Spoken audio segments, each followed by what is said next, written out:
Hey,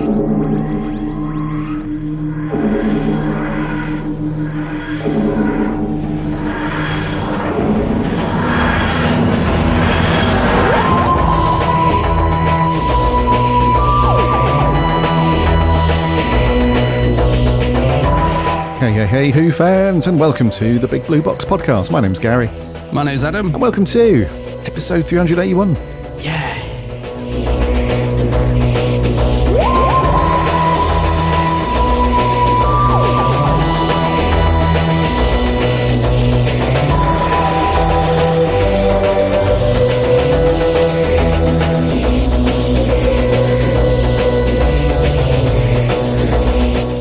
Thank you very much for going back to another episode of the Big Blue Box. Hope you're keeping well and safe and that you've all managed to do something Doctor Who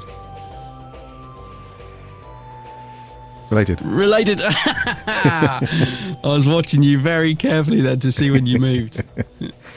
You'll never catch me. No. Welcome aboard, everyone. It's another quiet week. We've gone back to Russell's like, you've had your fill for a little while. You've had some decent news, you lot. He's thinking for a while you can stew now.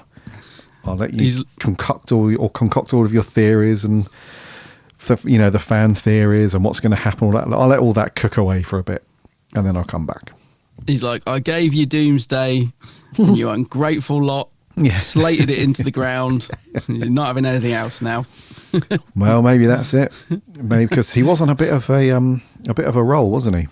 There was a period of about 5 weeks or a month at least where we had some news to talk about. Yeah, which is all very good. And then Doomsday drops, and then he's gone carbonite freeze on us. So maybe that was it. I haven't even seen any filming pics or anything. I assume they are still filming at the minute, but I haven't seen anything recently. Unless it's all the inside studio stuff. Yeah. One would assume that they are still filming, unless something's gone horribly wrong, which you'd hope not. Or unless they've gone off to some exotic location where, people haven't found them. Like when Mothball went off to Lanzarote to film the Dalek one. Oh, yeah. Yes. Yeah, they are still filming, I'm pretty sure. Do you know what? There probably are some pics out there, dude. If you go and hunt, hunt them down and know where to look, you can probably find them. Unless it's all studio stuff, who knows? Could all be on a set somewhere. Yes. Yes. So before we crack on with our review of Planet of Fire, and it's a bit of a big one this episode because we are saying goodbye, aren't we, to Mr Davison. This is our last Fifth Doctor review. We've done them all. Yeah, that's it. Yeah, it's we've done the whole Davo era now. Once we've got Planet of Fire done, we've reviewed them all. Yeah. So yes, it's. I was thinking it does feel like this story does feel like a build up to the end of the Davison era as well. Ironically, doesn't it? But we'll talk more about that in the review. But yeah. Indeedy. Okay, before we get on to that though, I've had a fairly quiet week. I have done made a little bit of progress on the classic watch through. Oh, yeah. I've picked back up. So I've finished this week, actually yesterday, I finished up the Ark. So, the Ark? Yeah. And I'm still unsure about how I feel about that one. I can't remember the exact score when we reviewed it. I think I was around a 5 or a 6. Maybe 6.5 on it, and I'm still a bit undecided. It's is that the monoids? Is that the Ark? The monoids? It is, yeah. Yes. Take them to the security kitchen. That gets a point alone, just that line. The security kitchen, yeah. That's brilliant. Yeah, and it's not too bad. It's only 4 parts, so it doesn't suffer from you don't feel like you're watching it's a marathon sort of thing. It's not too bad. It's just still unsure. But anyway, I'm up to the Ark at the moment, so what's next for me?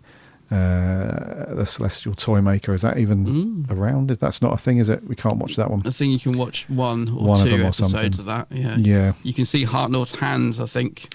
That's about it. Yeah, so I might just skip to the Gunfighters, which is the one after, so we'll see how that is. The Last Chance Saloon, Yeah, so along with watching, of course, Planet of Fire and doing the old classic rewatch, fairly quiet for me, dude. I know that you've been somewhere, though. You've had another event to speak of, haven't you? Have I? Oh, no, did we do that last week? Was that the Riverside thing? I've done that. Yeah, God, I was thinking I know my memory's bad. I was thinking I haven't done a lot since then. No, I've done Riverside, but yeah, we talked about that last week. I've had a very quiet week, so I'm just sort of gearing up to go away. So I'm going to be off travelling for a couple of months, so I'm sort of gearing up for that. So I haven't been to any events the last couple of weeks. But I've been a bit of a traitor, really, because I haven't watched any Who this week. You're a fake fan this week. Yeah, but it's not just that. I've dipped into my toe into the other side of fandom, and I've been watching Star Trek, which no, I don't want listeners to be throwing tomatoes at their phones and stuff. But no, because I love the original series, and people kept recommending Strange New Worlds to me. They're like, "Oh, you must watch it. It's like if you like the classic series." And I'm like, well, I don't know. I just can't get into new Star Trek. I like the old stuff. And anyway, so many people were talking about it. I thought, well, I'll give it a go. And I blimmin' love it. It was one of them when I just watched the first episode and was like, yeah, this is my kind of thing. So I've been watching, kind of blitzing through series 1 of Strange New Worlds, which is absolutely great so far. Strange New Worlds, that one. Yeah, because I know you're not a Trekkie at all, are you? You're not really into any of the Star Trek stuff, are you? Do you know what, Bud? I try to dip in now and then. I've got a lot of love and appreciation for the original stuff. And I've really tried my hardest over the years to watch through the Next Generation. I've really tried hard to do that. Yeah. But the problem I find is that it's, I don't know. And people are going to love more tomatoes at this bit, but I find Picard to be a right beep. So a lot of people love him to death, and the new series that's on Amazon at the moment, which is just called Picard, people seem to love that. It seems like it's a great series, but in NTG, I don't know. I just find him to be a real beep, and I don't know. So I end up watching like the first half of season 1, of which there's like 1 million episodes, and then I just find myself drifting away a little bit. So I do try, but I might give it another go at some point. I don't know. Well, I've never watched any of the Picard. Well, I've watched 1 or 2 bits of Picard. See, that was the thing. I stayed at a friend's after the Riverside event. I stayed at a friend's house for the weekend, and her partner is the biggest Star Trek fan. And, I sort of mentioned, well, I like the original, I said, but not really the rest of it. And of course, we then have to, so we then dipped in. He's like, well, you need to watch the Next Generation. You need to see Picard. I'm like, okay. So we had a bit of a weekend of watching all sorts. So we watched a bit of Next Generation and a bit of something else. Can't remember now. And so it kind of got me into Trek again. I was thinking, oh yeah, see, it piqued my interest a bit. Hence why I've ended up starting this Strange New Worlds thing. But what I like about it, though, it's very much back to basic Star Trek for what I've watched so far. It's just sort of almost like standalone episodes each week rather than any big story arc and stuff. So so not much Who for me this week. But what I wanted to ask you is, have you not broken your season 9 box set yet? It's not still sat there staring at you in the corner of the room, is it? Yeah, still there. Oh no. Still there, dude. What, sealed? Sealed, yeah. Oh, God. Yep. Bert was handily breaking through the cellophane like a Cyberman bursting through the cling film before long. Reaching out to you. Do you know what? It's I know he'll be turning in his grave. I'm sorry, John. But I will get round to it. The box sets I find, I'm one extreme to the other with those. There's been a few of them that have turned up and I've ripped everything off of it immediately and thrown the first disc in the Blu-ray player before I've even made a cup of tea or anything. And then others have sat on the shelf for, I think one of them sat on the shelf for, I think it was the first Davison one. Oh yeah. I think it sat on the shelf in its wrapping for about a month before I unwrapped it and stuck it on. So yeah, I don't know. I will get round to it, defo. Round to it soon as well. Yeah, I must admit there's 2 extras on there, the 2 new ones, the sort of big extras I haven't got around to watching yet, and I'm hoping to get them under my belt this weekend. The one with Katie going to the locations. And I think there's a nice documentary on stuntman Stuart Fell, meant to be really good. So yeah, I'm hoping to get a bit of that watched. Just need to put the Star Trek away. Don't want to convert. Don't want to convert. To be honest with you, I did watch the first season of Star Trek Discovery. Oh, okay, so you've seen more than me. I've never watched Discovery. Yeah, that wasn't too bad, actually. That was, that wasn't too bad. Is that the new one? Is that the newer? Is that fairly recent? Yeah. Oh, okay. Yeah, it's the one with the tardigrade that enables them to go back through. What do they call it in Star Trek? It's not hyperspace or anything, was it? Or what do they call it? I don't know. It might be hyperspace or... I just warp drive. Yeah, the warp drive. Yeah, that's the one. See, we are so crap at being Star. If we went to a Star Trek convention, we'd be like, so what does that mean then? It's like, that's the most basic thing in Star Trek that you don't know. Get out. I only know the odd phrase. So I could walk around saying, make it so, because that's the only thing I know that Picard says that, doesn't he? Make it so, which is a rubbish catchphrase. Sorry, Trek fans. What's the other thing that I like? I'd be going around going, he's dead, Jim. He's dead. He's dead, Jim. He's dead, Jim. That's the only other phrase. You could, is there any other ones? I don't know. Yeah, I think they're the only two I know. Yeah, we're going back now. Yeah, so you like the original one though, right? With Shatner. Oh, I love the Nimoy original stuff with Nimoy and William Shatner. Yeah, that's the OG, right? That's yeah. In fact, it's weird because I was watching that. I was rewatching that last week. After being at my friends, I just really felt like watching the classic series, and it's so good. So yes, but even that's taken a sideline now to make way for this new series. So yeah, so many things to watch, so little time. That's from a film, isn't it? I don't know. Yeah, it's a Joker in Batman, slightly different. Ah, there you go. So much to do, so little time. Right, before we crack on with our review, we're going to stop now, otherwise we're going to turn this into a Star Trek podcast, and that's not going to be good for anyone. Put that on the list, yeah. We might have the odd listener out there that likes Star Trek. You never know. Bound to be at least one or two. In fact, there probably is, yeah. It all fits in the realm of science fiction, I suppose. Anyway, before we crack on with our review, make sure you are following or subscribing to this podcast in whatever app you get your podcast, so you won't miss an episode when it lands every single Friday. You can also listen for free over on the website, which is bigblueboxpodcast.co.uk, and you can read all of the articles and reviews from our awesome writing team over there as well. Now, a slight admission, I've been a bit busy at the moment with work and some other bits, so I haven't popped out a bunch of articles from the team, so they're queuing up, so I need to get them done. So by the time you listen to this, there should be at least 2 or 3 up there. But the team over there, they do really good reviews, loads of Big Finish reviews. So we often get asked loads of times, where do I start with Big Finish? What are some of the cool stories? If you head over to the website and in the sidebar, just hit the search field and just put in Big Finish, that'll throw up loads and loads of reviews that the team have done for some really cool Big Finish stories. So if you check out what those guys think are some of the better ones, etc., you'll be able to dive in there. But anyway, there's some really good editorials and reviews from those guys. We're on the socials too, Instagram, Twitter and Facebook. Come and give us a like and a follow there as we chat Doctor Who throughout the week. And we have a very cool free Discord server, so hop in there and chat Doctor Who with lots of other cool Who fans. And don't forget to remember... That's it. So check out Adam's channel over on YouTube. It's his very famous YouTube channel, of course, The Geek's Handbag. The Geek's Handbag, yes. Go and check out my YouTube channel. I'm beavering away not right this second because we're doing the podcast, but as soon as we stop the podcast, I'll be beavering away making a new video.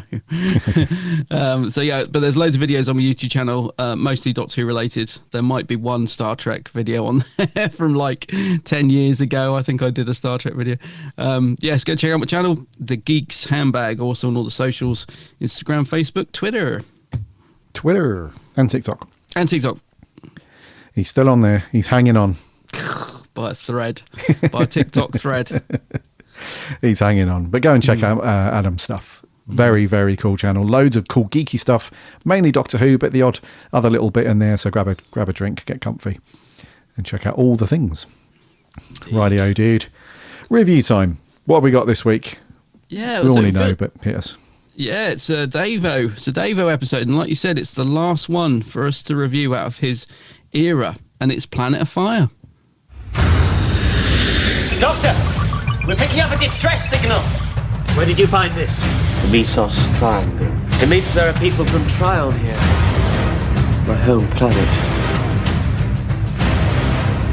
I am the master. So what? I'm perfect Gillian Brown, and I can shout just as loud as you can. You will obey me or die. Chameleon turned into the master? Oh no. But if you're holding back anything from the master, our friendship is at an end. Stop this! You are quite powerless. See that this doctor burns slowly.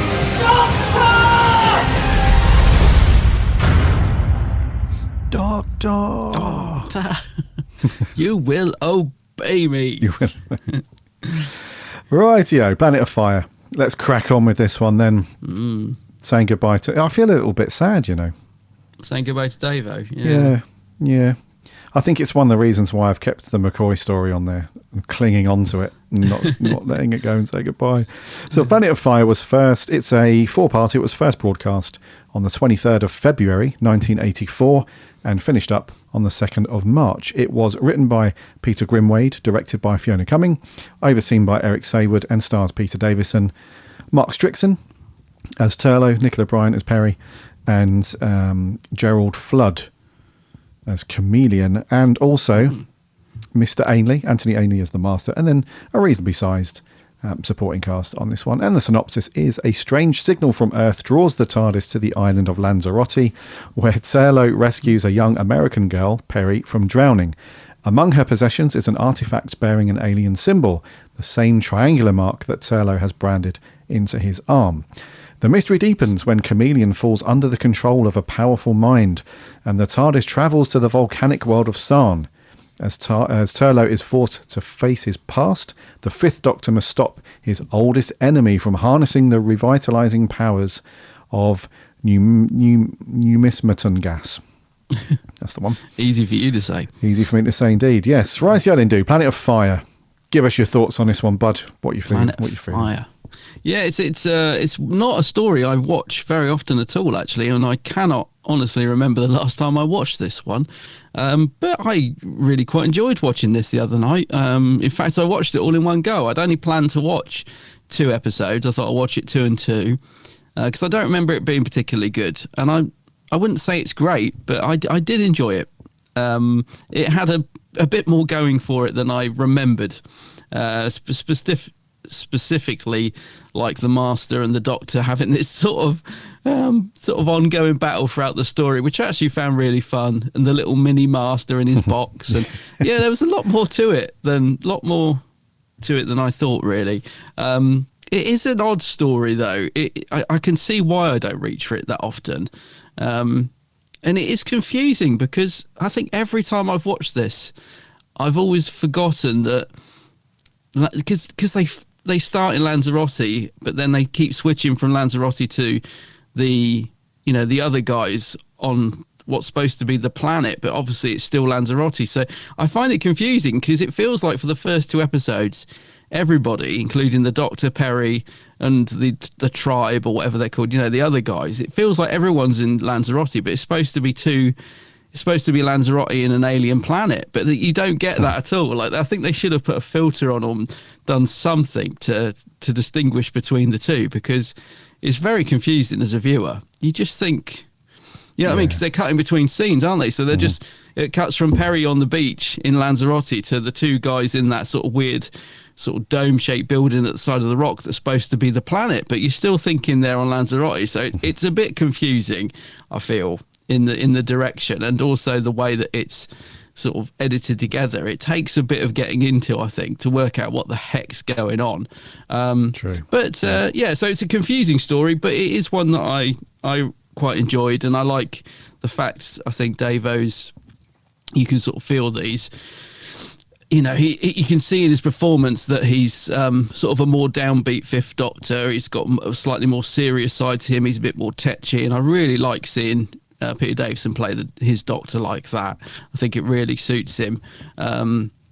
And I like the backstory for Turlough as well. All the stuff we find out about Turlough that we didn't know, and the friction between him and the Doctor leading up to him telling him, that he was on the run and a criminal and all this sort of stuff. So, yeah, I was pleasantly surprised by it in terms of how much I enjoyed watching it. I don't think it's the best story.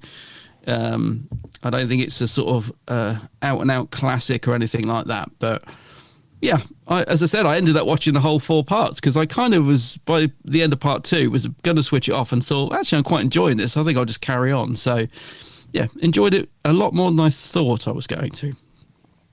Okay. What do you reckon? Okay. I think I'm in the same boat as you on this one, buddy. Oh, okay. I think, yeah, I enjoyed it more than what I thought I was going to based on when I'd watched it previously, whenever that was. It's probably a few years ago now. And the first time I watched it, I remember thinking it's just very, very weird. The first time I watched it, yeah. It's almost got a bit of a McCoy feel to it, where it's got this, where you think that it's got this kind of mystical feel to it. And a little bit of magic going on, and you think, yeah, okay. Is this are we going to sort of dive in a little bit into the realms of, are we dealing with gods properly, or all that stuff? It doesn't really venture too much into the science fiction-y type of stuff that you would expect, and the very technical side of things that you'd seen in other Davison stories, with the exception of some of the stuff that the Master's doing, with Chameleon and the TARDIS stuff. So it does have a kind of strange feel to it. It's almost like it's almost like it doesn't really know what it wants to be. Does it want to be an enlightenment kind of story? I don't mean that as in the actual story enlightenment, but in terms of it's are we proving that these guys that believe in this God are right to do so, and the non-believers, and is it a bit of a spiritual journey and that sort of thing, and the Doctor's just there for the ride sort of thing, and he's just making sure the Master doesn't screw everything up? Or is it more of a thing to do with the Doctor himself, and then all the other people take a back seat? Because for the Doctor, it's quite an important story, because he's losing one companion and he's gaining another, and he's up against the Master again, and all this stuff. So yeah, it doesn't do too bad a job of interjecting those two things. It's not too bad with that. But I often found that it kind of flits between these two different narratives.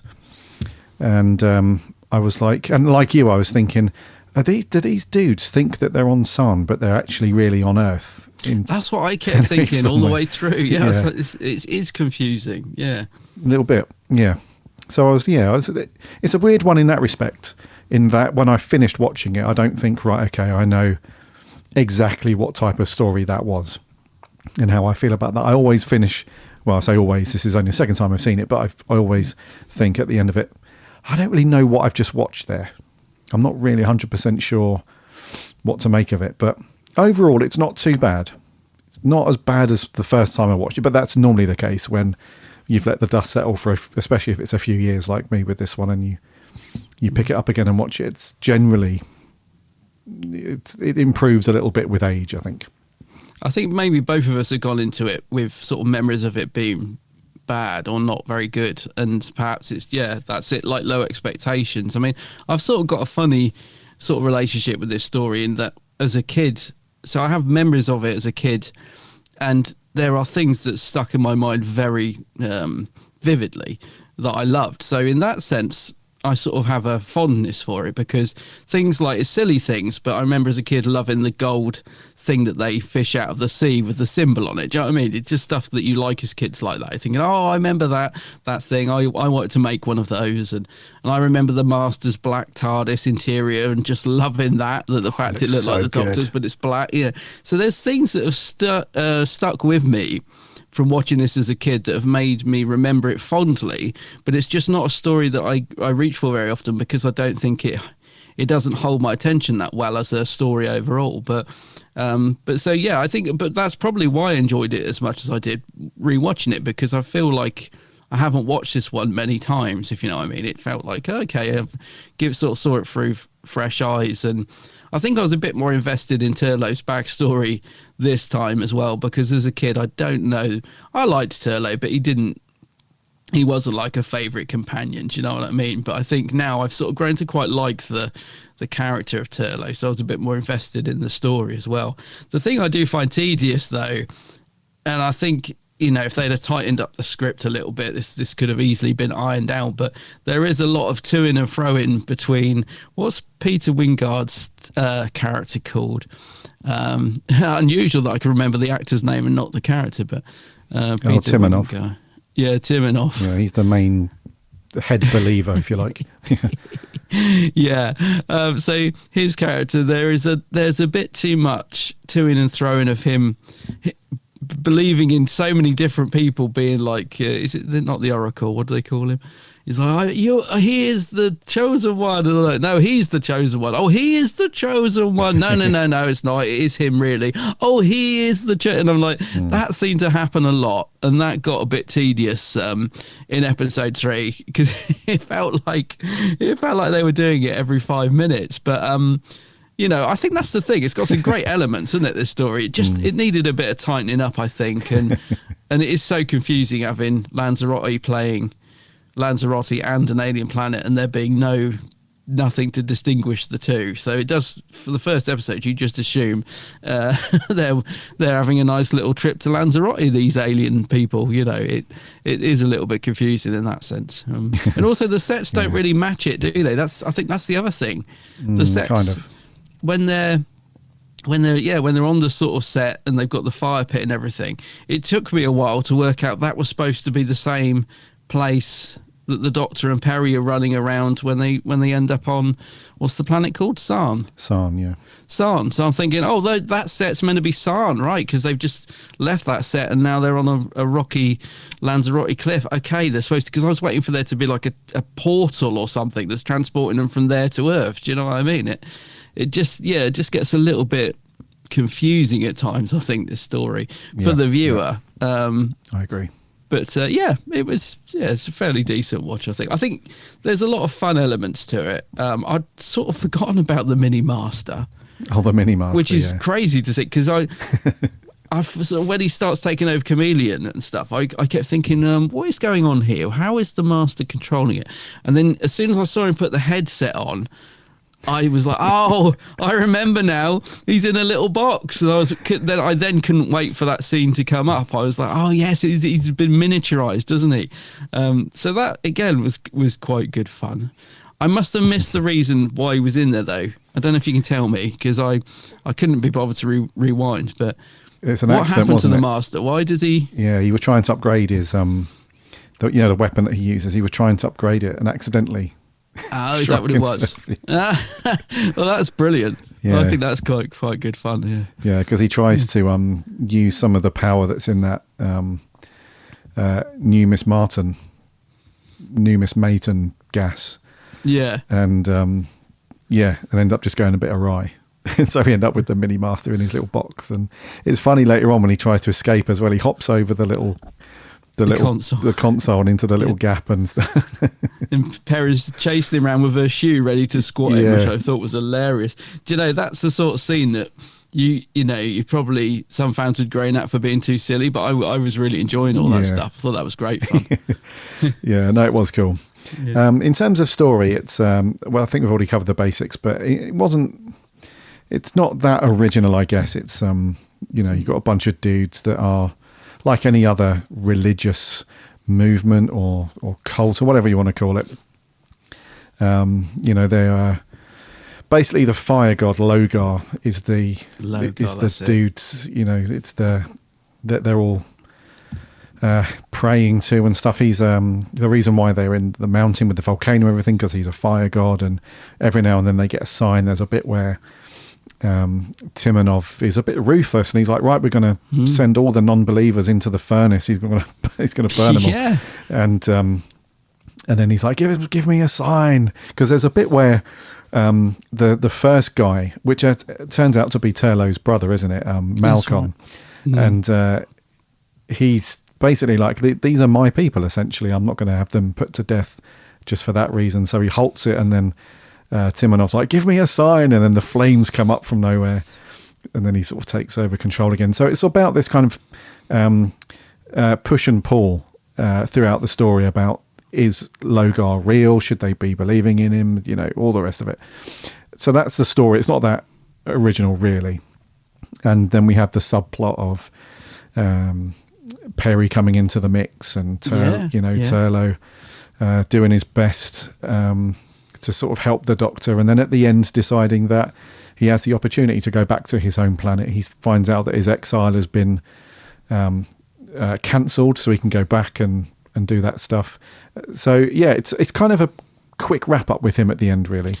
A little bit too quick. I think they could have played more into that, don't you? When he finally sort of reports himself over the radio or whatever it is, and you sort of feel like, okay, they're coming to get him. I really feel like they could have built up that sort of threat and made his exit, because his exit is very understated. It's so understated that, to be honest, until I rewatched this the other night, if you'd have asked me how Turlough leaves, I genuinely couldn't tell you. I couldn't remember how he leaves. So it's very understated exit for him, isn't it? It is, yeah. It happens very quickly, and it's almost like somebody's holding the door open, shoving him out, pulling Nicola Bryant in one very quick motion, and then she's in. So it doesn't really take much for the Doctor to agree either at the end. She's like, well, I've got a few months left on the old visa, so I can do a bit of travelling. And he's like, And then I think he said something like, is that a question? And she's like, yeah. And then he's like, a big smile on his face, like, yeah, let's go. Yeah. So it all happens very quickly, with Turlough being booted out and Perry in the new TARDIS team. So so that's the subplot. It's basically Turlough, he's overcome everything, all the problems from the past, with the whole reason why he was putting the Doctor's path in the first place. And that's all been dealt with now. He's a true companion, quote unquote. And then he decides that he has the opportunity to go home, and takes that opportunity, so he's off. And so that's the story. What did you think to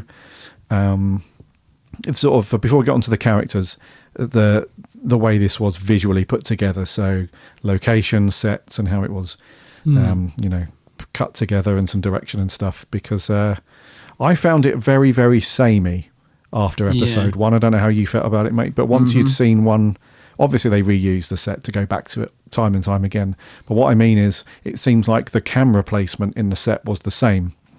It probably wasn't, but it just felt that way. And so I felt like it was quite samey from a directorial point of view, but actually looked pretty good though, in terms of set and location and flitting between the two. There was a slight difference, but fairly consistent and didn't look too bad. I would absolutely agree with that, because I think the location stuff looks great, because Lanzarote makes for a very interesting location for them to go to. I think it's just visually very interesting. But because, like that, so I think that building that the, what's he called again? Timonov, was it? Timonov. The building that he's in at the start is a cafe, that sort of, it's got that big bulbous window looking out across the cliff edge, but is a cafe, or was, which they've obviously turned into a futuristic building. It's somewhere I've always wanted to go. Actually, I've always wanted to visit that location and see if it's still a cafe. But I think it all looks very interesting on screen, I think. But I agree, it's some of the shots are very repetitive, like you said. When we get to sort of episode 3 and 4, you do feel like it is going around in circles a little bit. So yes, I do get what you mean about that. It does feel a bit samey in the way it's shot.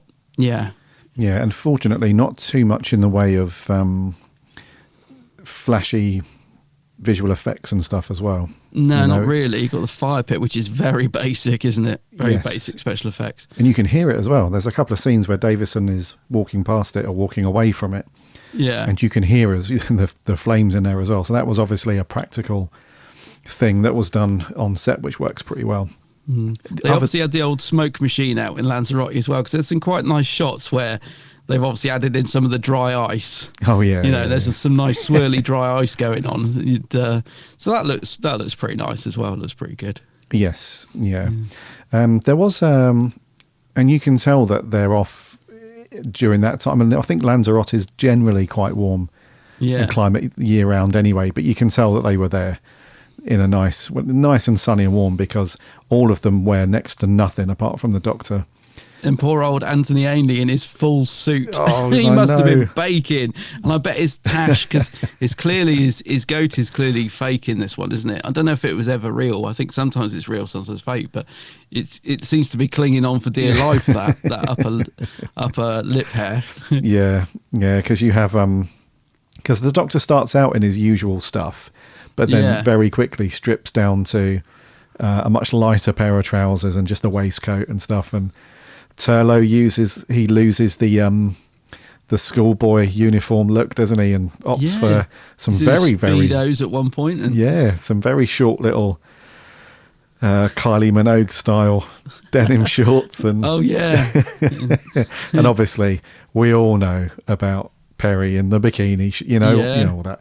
So it's when they are on, I mean, you could tell that they were probably overjoyed to be going somewhere where it's nice and warm and sunny. So between filming, they could go and sunbathe and go out for drinks and stuff. Much better than going to a quarry in Wales somewhere. Yeah, much more exotic. And it's nice to see. I think that's the other thing that sticks to my mind as a kid, is it was just so cool to see the Doctor in a slight variant of his outfit. You know, the waistcoat and although he doesn't keep it on as long as I thought he did. He only has it on when he's sat having a coffee by the sea, isn't he? And then it's gone. But it's nice to see him, in a different look, with a different look, if you like. And same for Turlough, actually. He must have been so relieved to get out of that blimmin' school uniform finally. It does. It brings something to the story, I think. It makes it a little bit more interesting to see them dressed a bit differently for once. Yes. Yeah. In holiday mode. Holiday mode, yeah. Yeah. No, you like to see it. Do you think it's a good introductory story for Perry? Do I think so? No, not really. No, because I kept thinking that, because like you said, Turlough's sort of out the door, she's in, but they don't really give her a lot to do other than sort of run around the rocks and slide down the rocks screaming. I guess she stands up to the Master, which is that scene that was in the intro, that's kind of fun. When he's like, "You will obey me," she says, "So what?" He says she gets the odd good moment, but I think she gets slightly better as the story goes on. I mean, I found her very whiny in the first couple of episodes. It's like, that's why I was saying I don't think it's a particularly great introduction to her as a new companion. I didn't warm to her that quickly, but I think by the end of it, you start to see a bit more. But as an introductory story, I don't think it's great for Perry. I don't think she gets an awful lot to do. I think, hang on. Yeah, I think also... Maybe sorry, go on. Because it's her first acting role as well, professionally. Is it? This is the very first time she'd ever acted in front of I think anyway, this is her first job being in Doctor Who, and I think you can really tell in this first episode and the next one, maybe the first two or three, that she... for me, anyway, I'm not saying she's a bad actress at all, but for me, I find that it takes her a few eps to find her feet a little bit. There's one scene at the beginning of this story where she is with her is it her uncle or her stepdad or something? It's her stepdad, yeah. Stepdad. With the worst American accent I've ever heard. Like, what accent was he doing? Howard. Yeah. Is it Howard? Yeah. Yeah, Howard. There's a scene where they're on the fishing boat and all the rest of it, and something happens, and then those two are on the pier, I think, and they're just having a chat about stuff, and she's saying that she wants to go off travelling for a bit more and she needs a bit of money, and he doesn't want her to go. And it's absolutely terrible in terms of the acting that's on screen at that point. So for about a minute and a half, it's those two. It's like like watching a school play. It's cringe. It's really bad acting, and I find that with Nicola Bryant through this story, where, like you said, she has a couple of okay moments, but I don't know.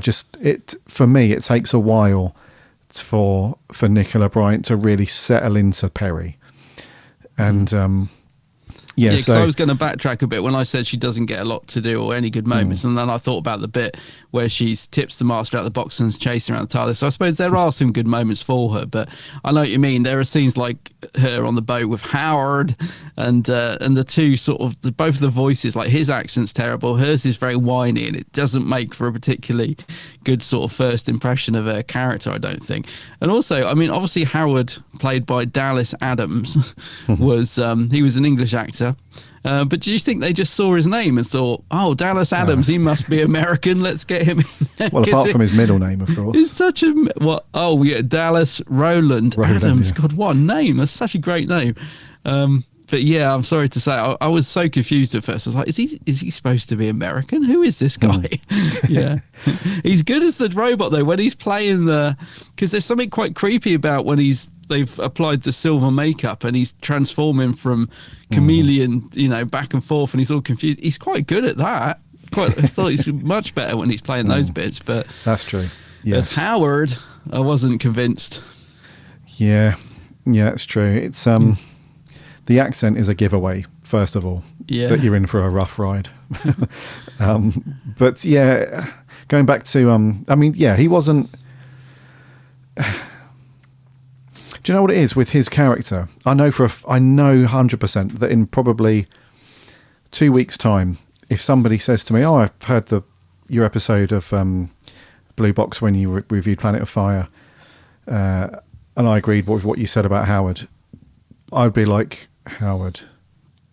Which one's Howard? What did he do?" And they'd be like, the dude with Perry, the step. I'll be like, "Oh, him." So I know for a fact that he's, and that's probably the thing with. Before I get onto my score at the end, just to a spoiler there, I think that's my view on this story. Sometimes, dude.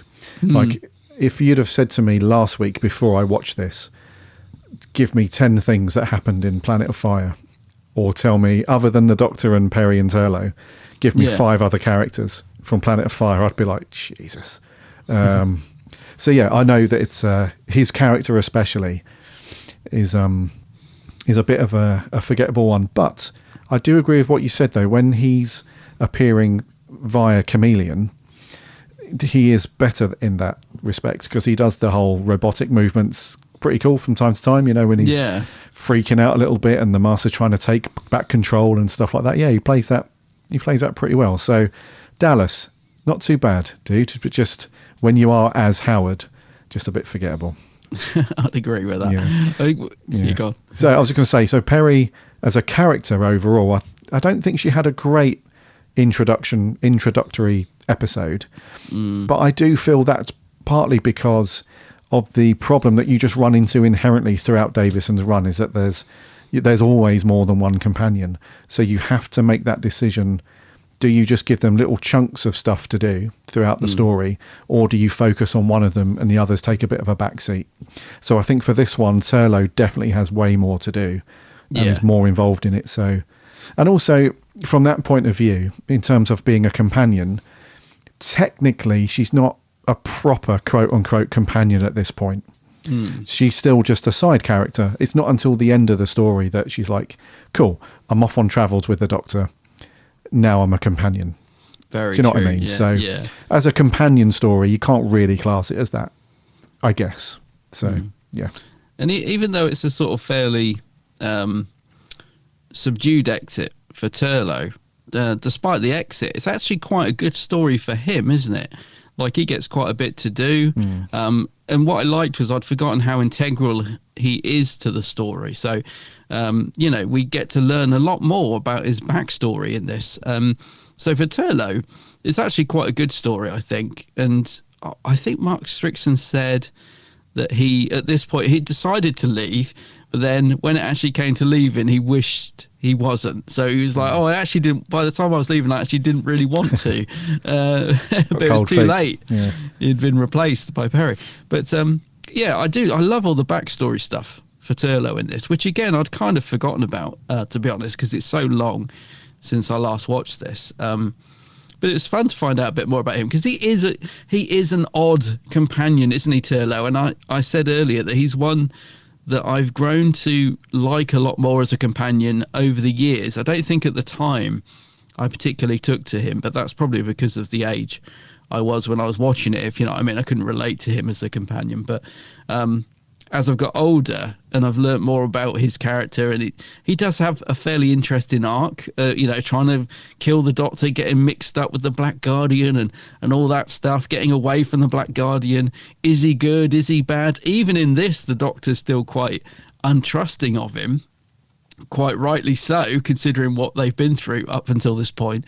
So I love all that stuff, and I think Turlough's a character that I've really grown to like a lot more over the years as I watch him.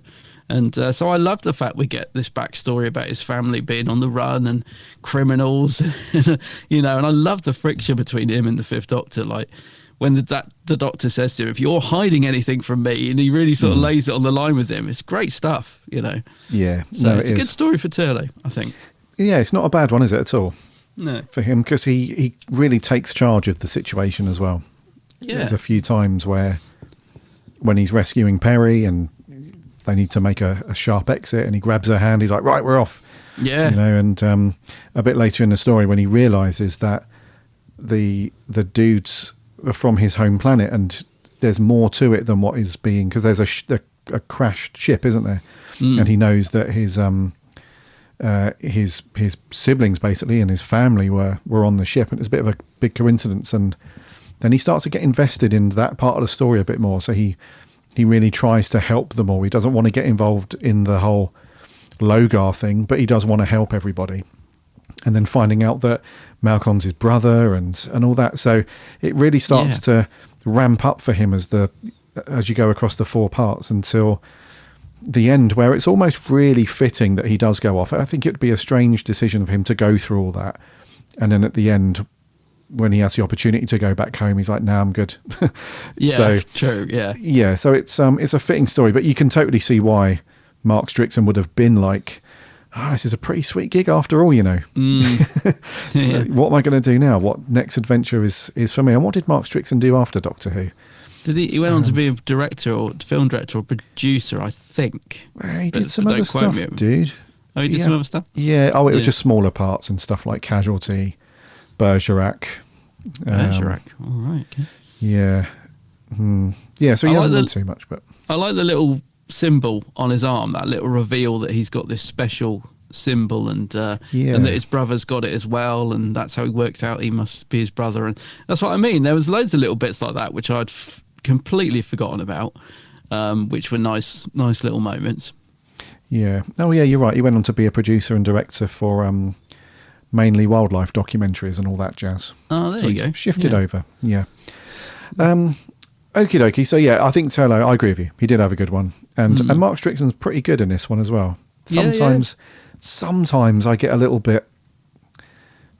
When I watch Turlough, there are times when in my head, my brain is saying, "Oh, shut up." When he just unnecessarily starts to flap and get flustered or angry and stuff, you just think, "Oh, shut up for a minute." You know what I mean? But I didn't really find that with him in this one. He was everything that he did, and that's sort of credit really to Peter Grimwade. I think he wrote his character in this one to have a purpose in everything he was doing. So, and it's probably right that he did leave in the sense of his character, because I think Mark Strickson said this many times that he was kind of a plot device put in of this. Is he going to kill the Doctor every week? And once they'd got rid of that storyline, nobody really knew what to do with him. So it's quite nice actually that Peter Grimwade came up with this backstory, because it does add more to his character than just someone that was thrown in to kill the Doctor every week, So, but then, like Mark Strickson says, what do we do after that? Where can we take the character? So I think it was a nice story arc for him. Maybe that because there are episodes where he doesn't really get to do anything. That he pointed out once in a commentary on the DVD that he constantly just walks into a room and either does his button up on his jacket or undoes it. And I've never been able to unsee that. So I notice that a lot now. I'm like, oh yeah, he does. He does it. He gets like one line, does his jacket up, walks out of room. And I'm thinking, oh yeah. So I think there were times when they just didn't know what to do with Turlough. So in the nicest way, it probably was the best time for the character to exit. And I just think it's a good story for him to go out on in terms of his backstory. Yes, I agree, dude. Yeah. Yep, totally. Before we get on to the Doctor, Peter Davison, and Anthony Ainley. Are there any supporting cast members that stood out for you? The only one that did for me really was obviously Timonov, Peter Wingard. Oh, yes. And I did quite like Malcolm, Edward Highmore. I did think his character had a little bit of... The only thing I wished was that he was a little bit more... He was written to be more assertive, because he does try to put his foot down a couple of times, but just gets... I think it feels like Timonov just pulls rank a lot of the time. Yeah. And sort of slaps him down a bit, and you have to remember his place sort of thing. But he was the other standout for me alongside Timonov. The rest of the cast were... I think it's just a general mix of people had like the odd one-liner here and there and stuff like that. But those two were fairly cool. Yeah, they are good. In fact, I thought Turlo's brother was in it a lot more than he is. I thought they played up to that more than was actually in the episode. But yeah, he's good in it, and he looks very familiar as well. He's one of those actors I feel like I've probably seen him in other stuff around this sort of same time in the 80s. He just seems to be one of those people that popped up in a lot of shows as very small parts. But Peter Wingard as Timonov was actually, I'm going to say, a lot better than I remember, because I thought Peter Wingard really hammed it up in my memory, and he does to an extent, but he's nowhere near as over the top as I remembered him being, if that makes sense. Yeah. I actually think it's quite a nice little performance from him. Maybe I'm just... Because Peter Wingard often played very over the top characters. What was that one that he was really famous for? That like the detective guy that walked around, he had like a leather jacket with a shirt open and his chest out with a big medallion. Was it Jason X or something? Jason King.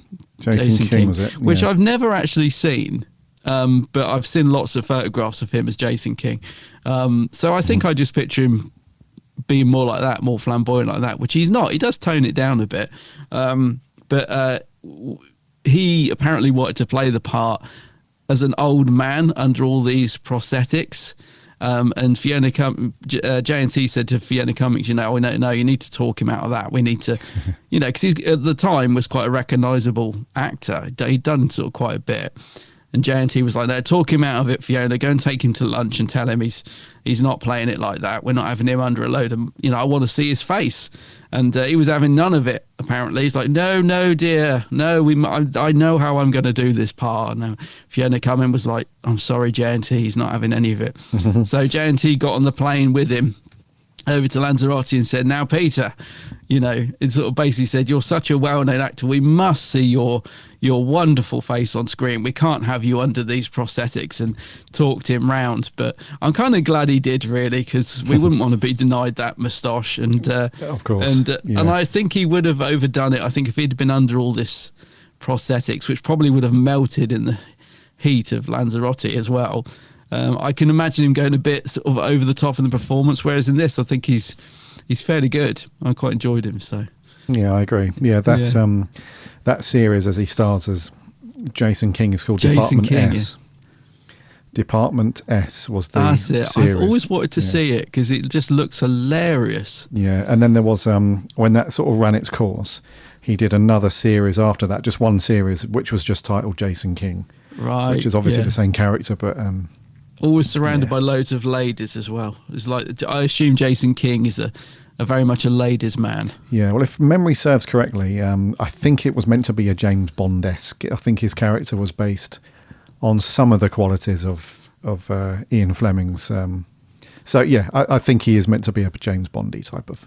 Yeah. Okay. Cool. Yeah, I wonder if I can find some on YouTube or something. I really bet it's hilarious. Oh, it's probably hilarious now because that's right on the cusp of coming into the 70s, right? So yeah. So I'm only judging. I'm only judging it on like the photos I've seen of him, but yeah, it looks fun. No, he was cool. Okie dokie. What about then? The chameleon. So it's not just Turlough. Oh God, I forgot about chameleon. Yeah, it's not just Turlough that we say goodbye to. This is the last story where it predominantly played by Gerald Flood. Yeah. But chameleon. So he has a couple of alter egos in this one. To the Master, of course. The Master's linked into him with some crazy, over the top, telepathic kind of thing. You know, and then he obviously flips between Howard's character as well and stuff like that. But it all goes awry fairly quickly for him, unfortunately. He plugs himself in, doesn't he, to the TARDIS data bank or something, and then everything starts to go to poop from then on. So What do you reckon to Chameleon, though? Because I think as a sort of a happy accident, he didn't appear in... I think he was meant to be in a lot more stories than what he was, but because the robot prop, I guess you call it, just failed so much and was just such a bugger. So it's a bit of like a K9 situation where it just fell over so much and was a bit of a bugger to wrangle. So, but I'm cool with that because I think as a character, there's only so much you can do with this kind of robotic thing that's just lingering around the TARDIS. You know, it's a bit like having another companion in one respect. How much story time do you dedicate to it? So, yeah, I can't say I'm the biggest fan of Chameleon, but and to be honest with you, it's the only time that sort of when it's on screen that the visual fidelity of the story starts to degrade ever so slightly because they do that weird shimmering effect when it's morphing into like another character. But I don't know, man. I'm not on the fence with Chameleon. I do think he's a bit of a weird character, but just sort of plugged in for the sake of it, I feel like sometimes. What do you reckon on this one, though? Because I guess it does serve a way for the Master to kind of get into the story, I guess. But yeah, I don't know. But yeah, we say goodbye, don't we?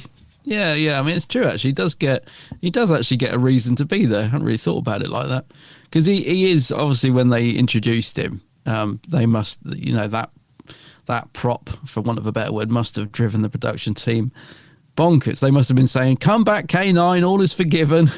Nowhere near as chaotic as that because they couldn't program it because it was a real working. It was a real thing. It was like a real robot, but such early technology. And, they would program the speech thing or something and it would take forever. And I think Peter Davison literally wanted to rip its head off at one point. I think he famously said the thing drove him mad, waiting between takes for them to try and get it to work. And normally they would just say, it's not happening. We've got to just cut it out. You're gonna have to write it out. It was just a nightmare. But it probably seemed a great idea at the time. Can you imagine like the people who built it? I think they brought it in to showcase it, and JT was like, "Oh my god, it's an actual real working robot. We must have this in the show," and then soon regretted it. I'm glad he's in there. I'm glad because he is this oddity, and he is something I always forget about Chameleon, to be honest with you, until he pops up on screen. I'm like, oh yes, he was the thing. But I very much liked him as a kid. I very much remember sort of. I always assumed that it was a person in there, but then what fascinated me as a kid is that you could see through like his legs and you could tell that it was a real thing. So it was like, oh, so there's not a person in there, it's a real robot. And so it fascinated me a little bit as a kid. But to be honest, as I've grown up, I just forgot about Chameleon. But I'm glad he's in there. I think he's a funny little oddity that just pops up randomly in a couple of Davison stories and gets written out of most of them. And it's nice that they found a way to use him before they got rid of him. I'm glad you said that because I hadn't really thought about it in a way. Yeah. They finally got something that he could do in terms of the storyline. And then, and it's, even though we haven't grown to know him that well, it's still, when he says, "Destroy me," at the end, you do feel like, oh, poor Chameleon. So I bet Davison couldn't wait to fire that blimmin' gun. Well, he doesn't hesitate too much, does he? No, he doesn't, no. No, he doesn't. He's like, all right then. Yeah. Gosh. Just leaves the little Action Man figure on the floor. Right, he's gone. Yeah. Doesn't even pick it up and put it in his pocket. No. A little collectible as well there. Could have put that on the shelf. The scream as well is horrible, isn't it? They play that scream sound effect or whatever it is, or do that Chameleon scream about 4 times, and it really goes through you, doesn't it? It's horrible. Talking of screams, there was a cool scene. I know we've spoken about the Master already, but there's a cool scene where Anthony Ainley really goes for it at the end when he's trapped in the fire, whatever it is, at the end where he's like, he just assumes that the Doctor's going to save him. He's like, "Doctor, I'll pursue you across time and space for this." and the Doctor's like, all right then. you're probably not, because you're and then he starts screaming and he just vanishes into nothing. Obviously it's not the death of the master, but Anziani really goes for it. It gives it a few big old screams. He goes from you don't really see that too much from him, because normally Anziani's just like yeah, they're like, yeah. all that for about 5 minutes, and then we're onto it. But yeah, he was he gets his comeuppance temporarily, I guess. Andy Ainley is actually a lot better than I remembered in this. Again, he's another one that I just thought really hammed it up in this story, but he does a bit. He does, yeah. Especially when he first goes into the base of operations, I guess, on Sorn. Where he finally, because Tomanov's looking for this person called the Outsider, I think it's called. That's it, the Outsider. And he assumes that because he's seen the master transform into somebody else, because he's chameleon, he thinks that this is otherworldly, and he has to be the Outsider. And when he gets in, he really hams it up. He's like, yes, throw them all into the fire. And the doctor's pleading with him, like, don't do this. And he's like, burn them, pointing up in his face and all that. Yeah, so that's the only bit I found that he does ham it up a bit. But yeah, no, for sure. I mean, I think he often does in his performance, but I just found him a lot of fun in this, a lot of fun. He seems to really, like you said, he seems to be really into it. The scene at the end when he burns, you're right, he gives that a really big scream. And he says that famous line, which I love the fact he doesn't finish the sentence. So it leaves it ambiguous, where he says, you wouldn't do this to your own. Oh! And people are like, what was he going to say? And J&T said it was going to be brother. Like he was going to reveal that the Doctor and the Master were brothers. So obviously, like, but I love the fact that it's just left hanging. That to me is perfect. It's like, if you want to believe they're brothers, you can. Or if you want to believe he was going to say something else, you can. It's just there for the taking. But I love that. Would you do this to your own bro? And he's gone. But no, I thought Andy was great in this. I really did think he was, even when he's hamming it up a bit, I just thought he was great fun. I find him a very fascinating character. We know very little about him as an actor. He was, very private. So I love it when we get to see any behind the scenes of him. And there's only a little bit on the DVD, on the making of. But he just seems so professional. Like, he just seems so... When the bit I'm talking about is actually him filming that end scene. And, if Fiona Cummins just saying, could you move a bit to the left and do this? And he's just... Yeah, it just seems to take direction very well, and I don't know. I just think he gives a great performance in it. Really good fun. Yeah, yeah, very cool, dude. Yeah. Okay, then let's talk about Peter Davison. Davo. Old Davo as a Doctor, because we've hardly mentioned him. No, even though he's in it a lot, and I say that as a listener might be thinking, well, yeah, it's obvious he's the Doctor, but there are some stories where.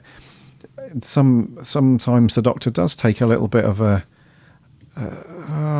not so much a Doctor Light story, but sometimes the Doctor's not in it as much as you would think, especially when you've got a million companions running around. So although Davison's in it a lot, do you know what? He wasn't firing on all cylinders for me, Mr. Davison. I don't think he was. It's certainly not his worst story. Absolutely not his worst story, but there are times where I thought you should be absolutely going for it right now. You should really be I don't know, it's almost like he didn't have his emotional battery charged up when he was filming this story. What I mean by that is the scene at the end where Turlough decides to go off.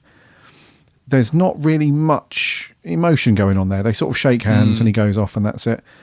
And the same when the Master dies. There's obviously, we know about this relationship between the Doctor and the Master. And when the Master seems to be being killed, what we think is being killed at the end, the Doctor doesn't really change his facial expression very much. And the same when Chameleon asks him to destroy him, his face doesn't change too much. The only time we see his face change is right at the very end when he accepts Perry as a new companion. He's really big smile on his face. The rest of the time, I found him to be like all of these scenes where he had the potential to really step into and like another gear almost. He doesn't quite go there. He just seems to just simmer along throughout the story. So that's something you might think differently, but I just found it when I got to the end. I was thinking, well, okay, well, Peter Davison must have just been in one of those I'll take it or leave it moods, where the story wasn't terrible, wasn't amazing. It was just, yeah, okay, yeah, cool, we'll do this, so I can go home. I think as you've pointed out those particular moments, I've probably got to agree with you actually, because I did like him in it. I liked the more somber tone of his Doctor in this story, but you are right. There are moments. I think particularly the bit where the Master dies in brackets at the end. I think we should have seen more from the Doctor, because we get. I mean, there's a nice bit when he walks into the TARDIS afterwards, and he's very downbeat. And you get the feeling he's thinking, "Oh, what have I done?" But I think, yeah, there were moments when we could have got more from Peter. I mean, I'm thinking also about the bit when they're pushing the people into the flames, and he kind of just stands there. He doesn't really react. I'm thinking, "Come on, Doctor, aren't you going to try and stop him?" He just literally stands there. And true. Also when Turlo's brother gets shot, again, there's not much reaction from him. At one point, I wasn't sure. It almost feels like they're waiting for someone to say a line. There's this couple of seconds of sort of awkwardness where no one's really reacting or doing anything. So I don't know if it's down to the direction or, like you said, Peter just not quite firing on all cylinders. But I do agree with you about those moments. I like him in it. But, yeah, we could have got a bit more from him in certain scenes, I think. Like those that you've mentioned, yeah. Yeah, no, I agree. I like him in it. I do like him in it. It's just, yeah. I think we've just seen him we've seen him perform better in better stories. That's probably it. Yeah, but you're right about Turlo's exit. Now I think about it, he doesn't really, just sort of shakes his hand, doesn't it? There's not much, because that could have been quite I don't know, maybe they're trying to underplay it. Yeah, maybe. But there isn't much. They probably could have built that ending up a little bit more in terms of his response to him leaving. Yeah. Well, also, we've been spoilt a lot these days. I mean, in modern Doctor Who, they dedicate a bloody whole episode to a companion leaving, and it's a huge, big emotional build-up and everything. So that's true. Maybe it's just just how it was back then. Back then, it was just right. I'm off. Okay, see you later. Thanks. Bye. Actually, it is kind of indicative of the classic era, isn't it? They do that. I mean, a lot of companions do it. Leela, for example, or just rocks up at the end and says, "Oh, I'm not coming with you. Okay, goodbye." And they do that quite a bit. I think Romana as well does the same. I'm not coming with you. Oh, okay, goodbye. They do it a lot. Yeah. Yeah. In the classic era. Yeah, I'll read you. So yeah, Mr. Davison. Good. To summarise, yeah, it is good. He is likeable in it and stuff, and he does have a couple of good moments as well. There's a couple of cool scenes, and it just adds to that more kind of feeling of this story being forgettable. I think that's what it is for me anyway. It adds into that feeling of, it's a very similar question. Like the next time you and I are down the pub and you spring it on me like, Gary, what did you think to Davison in Planet of Fire? I have to really rack my brains hard to try and think of the scenes that he's in and a couple of bits. So, yeah. I think you make a very good point there, mate, actually, because maybe that is one of the reasons it's a little bit forgettable, the story, because there was potential for there to be very memorable moments, if you think about it. So at the time, we wouldn't have known that the Master was going to return. We could have thought that was it, that they'd finally killed off the Master. That's quite a big moment, and the Doctor plays it like he has finally done it. So they that should have probably been a bigger moment than it actually comes across on the screen. So maybe that's the thing with this story, is it's good, but the potential isn't quite reached. And maybe because there's a lot of big stuff going on, isn't there, when you break it down, like Turlo's backstory, the Master being finally destroyed, and the Doctor being the person who does it. There's quite big stuff going on in this story, but it doesn't feel like it at all. It feels like a wind down in a way to the Davison era, because obviously the next story is Kazanzani, I guess, must be.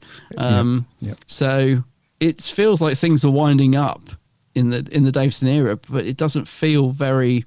It feels a bit underplayed, doesn't it? It doesn't feel very big in scale. Which is odd, actually, when you think about that. Yeah. And in terms of his reaction to, I think Peter Davison did say this. It was either on the DVD or in an interview somewhere, I can't remember. But he did say that when he tried to show remorse and sorrow and stuff at having to kill Chameleon, he said that was 100% him acting that bit. Because he was genuinely glad to be rid of the prop. Not because the character in the story had anything to do with it, just him in terms of like, I don't have to deal with this rubbish on set anymore. But even then, I didn't really see it, dude. I didn't see it. Yeah, strange. Yeah. I do love that scene actually near the beginning where Chameleon's lying on the floor and Davo's got his head in his hands, and I'm sure that's Peter Davison and not the Doctor. he just like looks really fed up and glum, doesn't he? Like looking at the prop, and I bet there's no acting required there at all. Yeah. Yeah. Okie dokie. Right. Okay. And lastly for me, what do you reckon to the music? So it feels like the last 50 stories that we've done in Classic Who have all been Dudley Simpson. So it's nice to have a departure from that. And so this was Peter Howell, very, very famous Who composer, of course. What do you think of this one, though? Because I'm sorry to be a negative ninny again. I'm very sorry, but I didn't really get much from this either. This is also very forgettable. I can't remember any little motif or any little piece of music from this. Did you? Yeah, actually there was a couple of things that stood out, one of them for the right reasons and one for the wrong. So I thought it was a real mixed bag. I was trying to work it out. It almost sounded like two composers worked on this to me. So there was some good stuff. So there's the build up to the cliffhanger where the Master's saying, push them in, burn them all, the Doctor must burn. And there's this really cool deep synth music going on, which I loved. It really created a sort of sense of doom and build up to the fear. And I thought, that's pretty cool. But then there was the other cliffhanger earlier on where the Master gets revealed, and it almost goes into some sort of 80s, almost Pet Shop Boys dancing. Dun, dun, dun, dun, dun, oh, yeah. And the Master's here, and I'm like, what's this music? It didn't go with that scene at all. So a bit of a mixed bag, really. I liked some of it. There's some little bits on when they're on the location on the rocks. There's this sort of weird drummy sound, and I thought, oh, I like that. Quite subtle. But yeah, then other bits were very 80s synth. I don't know. Bit of a mixed bag on this one, to be honest. Nothing that stood out particularly great, but nothing particularly bad apart from that, the Master reveal, which was it just seems very out of place. It seemed too jolly. It seemed too jolly for that reveal. No, I read you. Yeah, but otherwise not too bad. Not too bad. Yeah. Okay, again, buddy. What we're going to do for scores, before we get on scores, have you got anything on your notes? Anything else you want to mention? No, only that they did do a excuse me, they did do a special edition for this story, which I didn't watch this time round. I don't know if I ever made it through it, actually. I watched it when I got the DVD back when that came out, and I remember it was absolutely awful. So there's like a special edition of it where they've filmed a bit of the start with two people in a spaceship or something.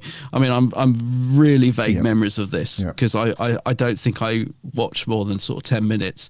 I might have watched all the way through. I don't think I did. But yeah, I don't know. Have you ever dipped into the special edition of this? Because I just remember thinking, I think Fiona Cumming oversaw it, and they've like added in scenes and they've filmed a couple of new scenes to add in. And I remember thinking, the intention's good.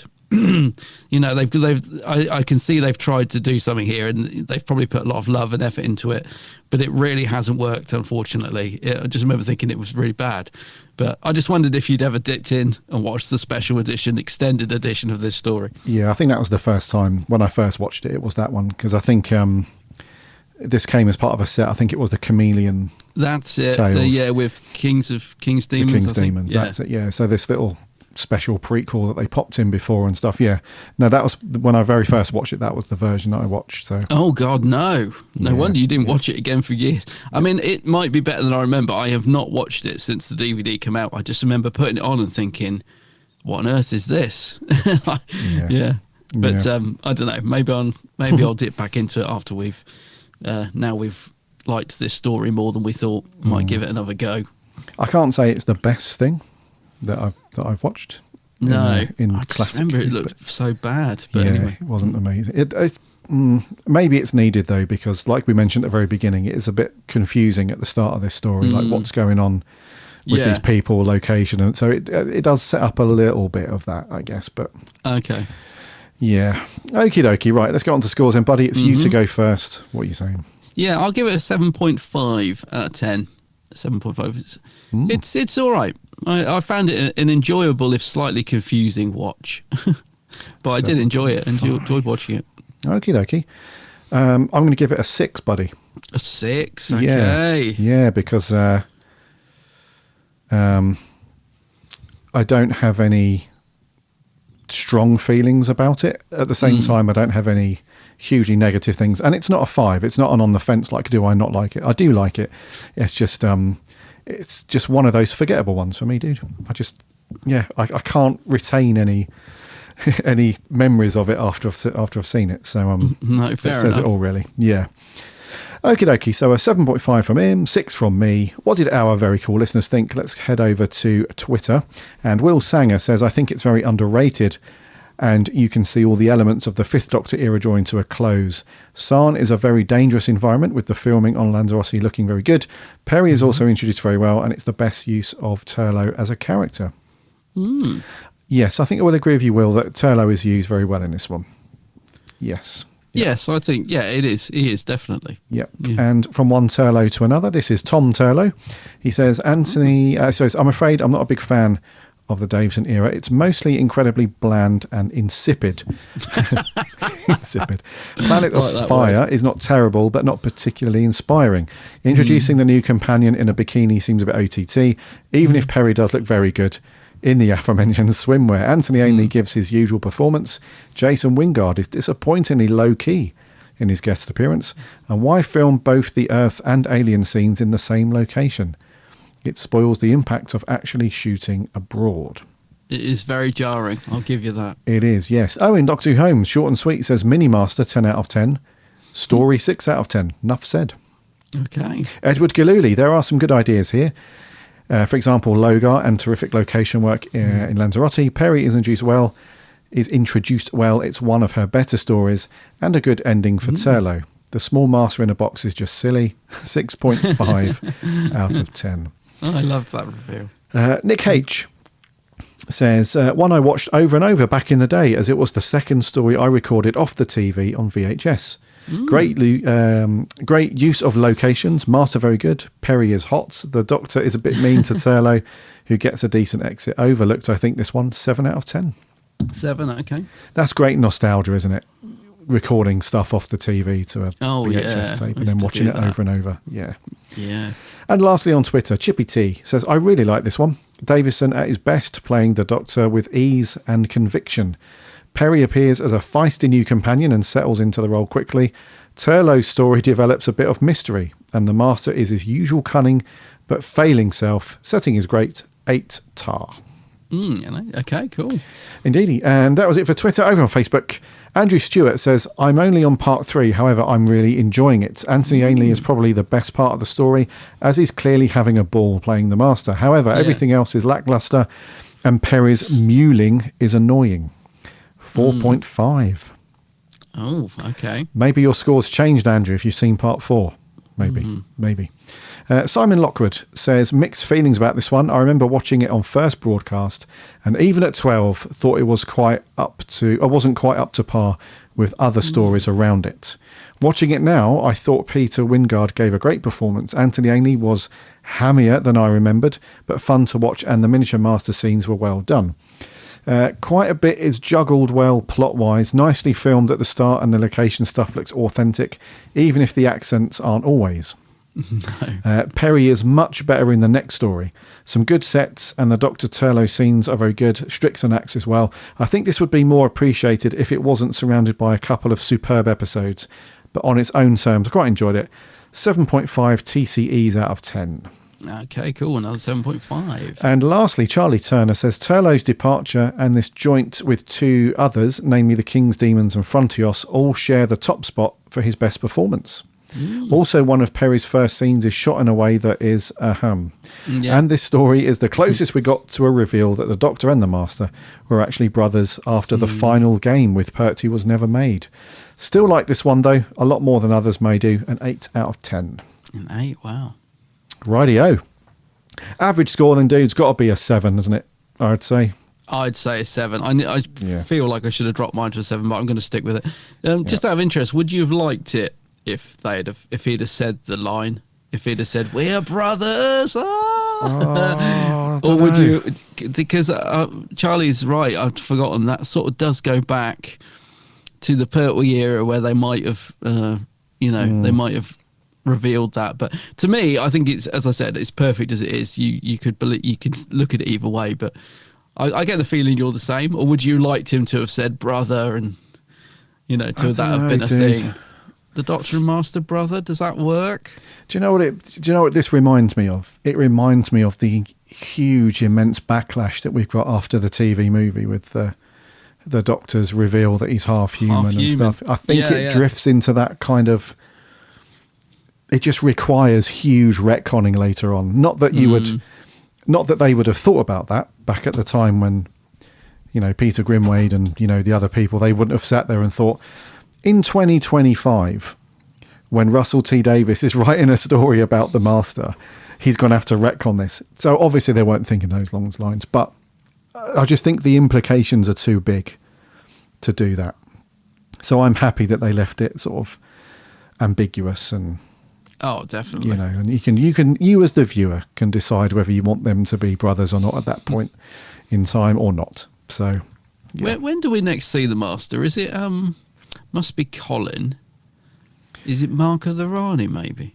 So I'm just trying to think. How does he? I don't think it's probably never explained how he escapes or survives. But does he just turn up in Mark of the Rani? Because that's a bit disappointing if he just suddenly appears. I think he does. In the Mark of the Rani. Is he in it before then? Anyway, yeah, I'm just trying to think when we next see him. I think he just pops up again as if nothing. Nothing happened. I'm fine. Yeah. Do you know what, dude?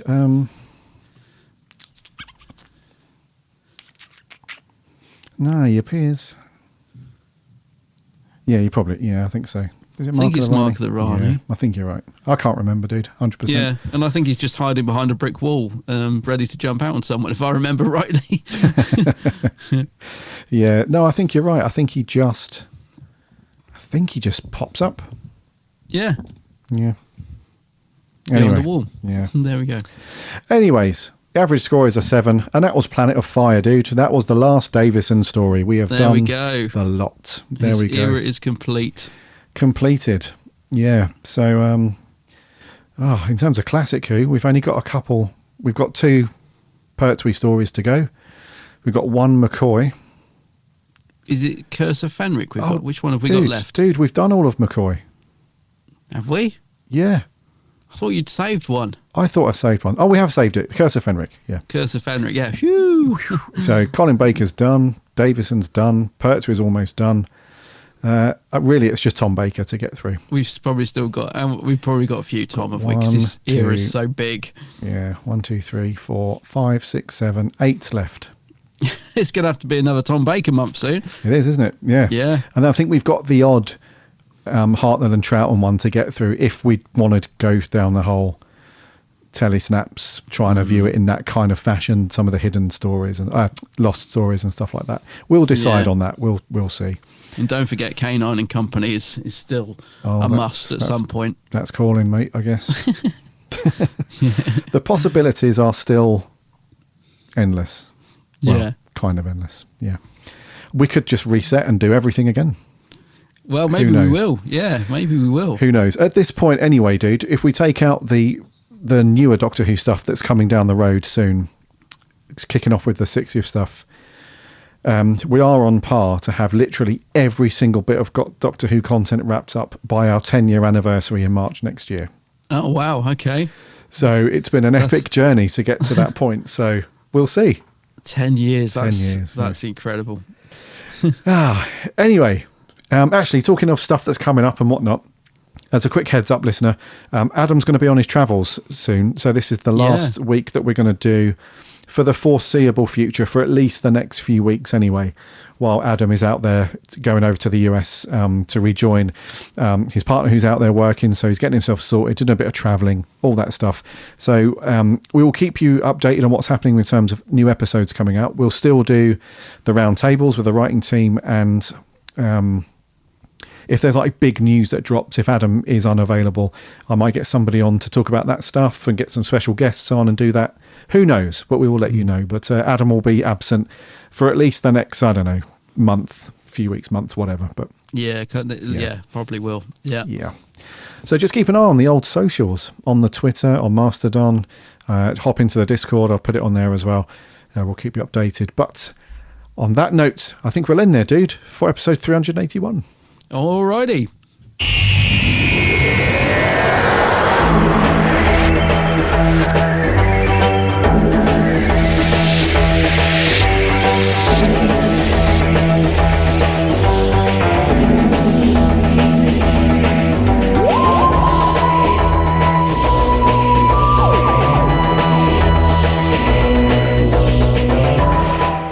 Thank you so much for listening to another episode of the Big Blue Box podcast. That was 381 with our review of Planet of Fire. We have nothing in the schedule for the first time in what feels like forever. It's kind of loose at the minute. Weird, isn't it? It is weird, yeah. So we'll just see on what we're doing. Probably we'll pick this up again in May at some point, maybe. So just keep an ear out. Yes, so just keep an ear out on what's going on with that. So normally we do the whole, remember to get this watched, fire up BritBox and do all that. So just watch whatever you want. Just do something. Go watch some Star Trek. Or watch this. Go and watch some Shatner and some Nimoy or whatever you want. Dead, Jim. There's Klingons on the starboard bow. Yeah. Who knows? But yes, we're gonna wrap up there for a bit. And in the meantime, though, this is obviously, I just want to make it clear there are still going to be episodes dropping. So make sure that you are following and subscribing to this podcast wherever you get your podcasts, that you won't miss an episode when it lands every Friday. And you can listen over on the website, bigblueboxpodcast.co.uk, and you can check out the reviews and articles. Plus, we're on the socials, Instagram, Twitter, and Mastodon. Give us a like and a follow there. And hop in Discord as well. There's a link on the website. Completely free. Chat Doctor Who with lots of other Who fans. It's all good. And don't forget to remember to check out Adam's channel over on YouTube. It is, of course, The Geek's Handbag. The Geek's Handbag, yes. Go check out my YouTube channel. Me YouTube. TikTok and the socials as well. Don't forget those. Absolutely. Yes, I'm on them all. Until whenever. My name's Gary. My name's Adam. And remember...